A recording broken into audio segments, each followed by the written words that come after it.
we just did each one for mind intent boxing, standing meditation. And we do routinely do 20 minutes. So if you do 5 minutes each posture, it's a 40-minute stand. But in class, we typically do 2.5 minutes each posture. And this is a good memory game to remember it. It starts off with 2 triangles. It goes to 4 circles, and then it goes to 2 squares. So that's the shape of the arms, and that'll help you remember. So they are 1, 2, 3, waist height, circle, first circle. So this is eye fingertips, eyebrow height, waist height, lower dantian height, eyebrow height, and 6 is what most people only do number 6, whereas Guo did it in universal pose posture with 1 foot extended. 6, and then you do the 2 square shapes. 7, 8. The elbows should clear the torso, they shouldn't collapse here. Lift the crown point, drop the coccyx. So that is a way to remember each one. Mind intent.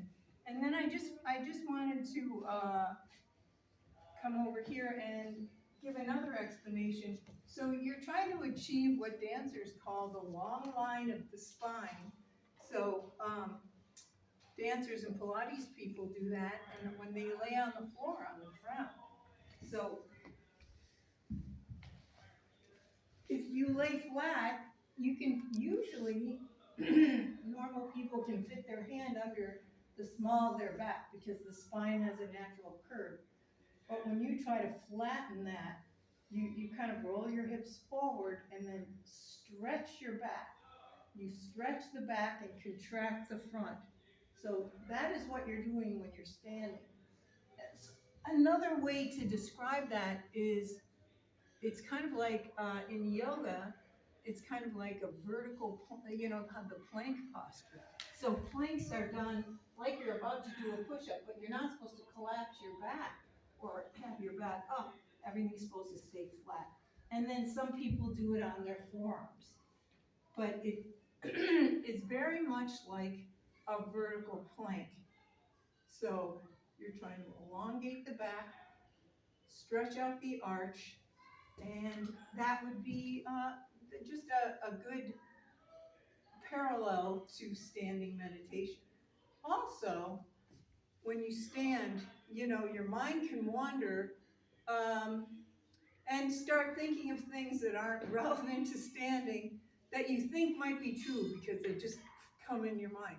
But it's always good to come back to the 6 directions of force. So I learned that from my senior brother, David Chin. That is to sink in the feet, lift the crown. So that's down, up. Arms are in front, so you can kick forward. And then they're counterweighted by the similar pressure of the back. And then you think left, right. So there's sort of a spherical, constant pressure of expansion and, well, mostly expansion, but holding at the center.